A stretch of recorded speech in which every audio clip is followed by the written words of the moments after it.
और इसी के साथ एक और बड़ी खबर का रुख करेंगे। बाड़मेर से ये बड़ी खबर आ रही है, जहां पर भूटिया गांव के पास मिग क्रैश होने की सूचना सामने आ रही है।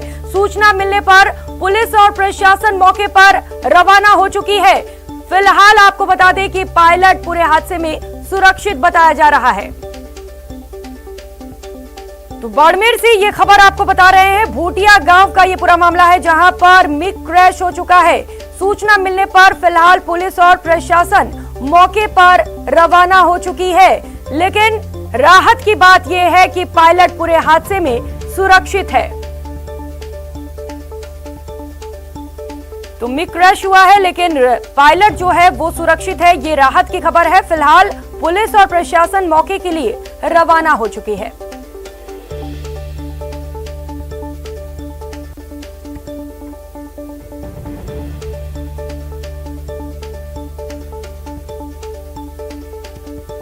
बाड़मेर से ये बड़ी खबर, तस्वीरें आपको टीवी स्क्रीन पर दिखा रहे हैं। भूटिया गांव की ये तस्वीरें हैं, जहां पर मिग क्रैश हुआ है और फिलहाल पुलिस वहां के लिए रवाना हो चुकी है। ये तस्वीरें देखिए, आपको ये तस्वीरें भी टीवी स्क्रीन पर दिखा रहे हैं किस तरीके से मिग क्रैश हुआ है, लेकिन पायलट जो है वो सुरक्षित बताया जा रहा है। ये पायलट की तस्वीरें आपको टीवी स्क्रीन पर दिखा रहे हैं।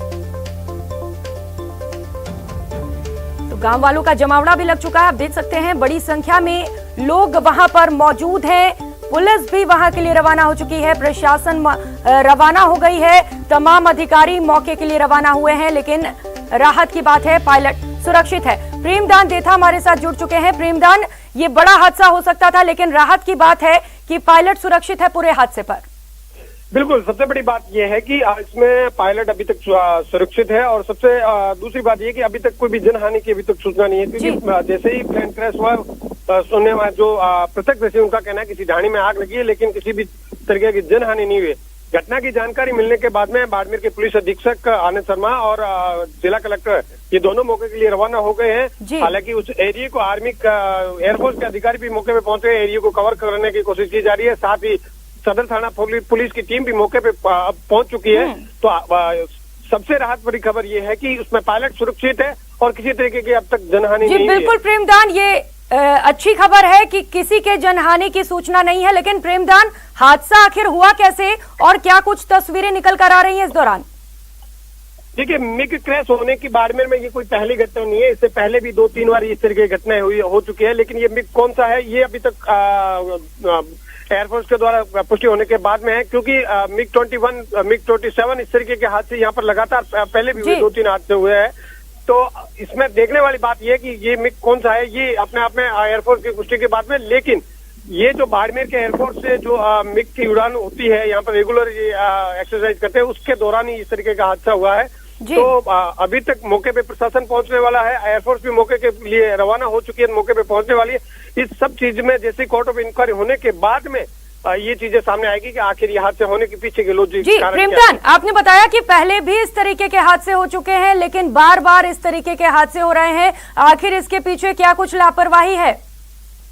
देखिए, सबसे बड़ी बात इसमें निकल के आ रही है क्योंकि मिग 21 और मिग 27 ये बहुत ही पुराने हो चुके हैं, इसीलिए ये इस तरीके के हादसे सामने आ रहे हैं। लेकिन क्योंकि इसमें ब्लैक बॉक्स के बाद में इंक्वायरी होने के बाद में ही पता लग पाएगा कि इस हादसे के पीछे का लॉजिक क्या होगा। जब तक एयरफोर्स के अथॉरिटी के द्वारा इस तरीके की पुष्टि नहीं की जाती है कि भी इसके पीछे का क्या लॉजिक है, क्योंकि कोर्ट ऑफ इंक्वायरी। ठीक है प्रेमदान, मिग पुराना था, इस वजह से हादसा हुआ, लेकिन अब बार बार चूंकि हादसे हो रहे हैं, आपने कहा कि जांच की जाएगी, क्या जांच के बाद इस पर कोई एक्शन लिया जा सकता है अब? क्योंकि ये जांच होगी, कोर्ट ऑफ इंक्वायरी होगी, इसके बाद में इस मामले में अगर किसी तरीके की किसी स्तर की लापरवाही हुई है तो वो तो कार्रवाई होगी ही। लेकिन अभी सबसे महत्वपूर्ण पॉइंट है कि जो पायलट है उसको सुरक्षित लाया जाए, उसका इलाज करवाया जाए, और उसके बाद में इसकी कोर्ट ऑफ इंक्वायरी जो होगी कि हादसे की पीछे की वजह क्या रही है, ये चीजें सामने आने के बाद में आगे की कार्रवाई अमल में लाई जाएगी। जी ठीक है, बहुत शुक्रिया प्रेमदान तमाम जानकारियों के लिए।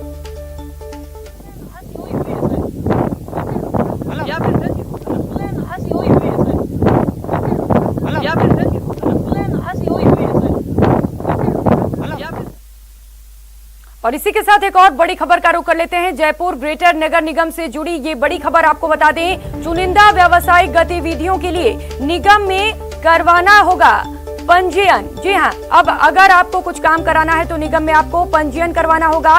गुरुवार से निगम ऑफलाइन पंजीयन की शुरुआत करेगी। हर जोन को इसके लिए लक्ष्य भी दे दिए गए हैं। हर श्रेणी में एक पंजीयन हर रोज जोन को करवाना होगा।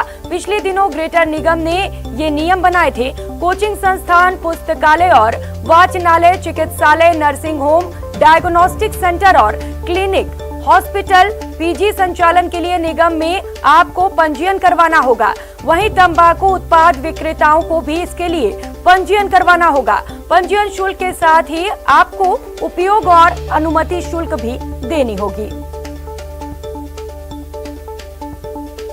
तो अब चुनिंदा व्यावसायिक गतिविधियों के लिए आपको पहले ही पंजीयन कराना होगा। जयपुर ग्रेटर नगर निगम की ओर से ये बड़ा फैसला लिया गया है और गुरुवार से इसके लिए ऑफलाइन पंजीयन की भी शुरुआत कर दी जाएगी। तो हर जोन को इसके लिए लक्ष्य भी दे दिया गया है। आपको बता दें कि अगर अब आप कोचिंग संस्थान, पुस्तकालय और वाचनालय के साथ ही चिकित्सालय, नर्सिंग होम के लिए जाते हैं तो आपको पंजीयन कराना होगा।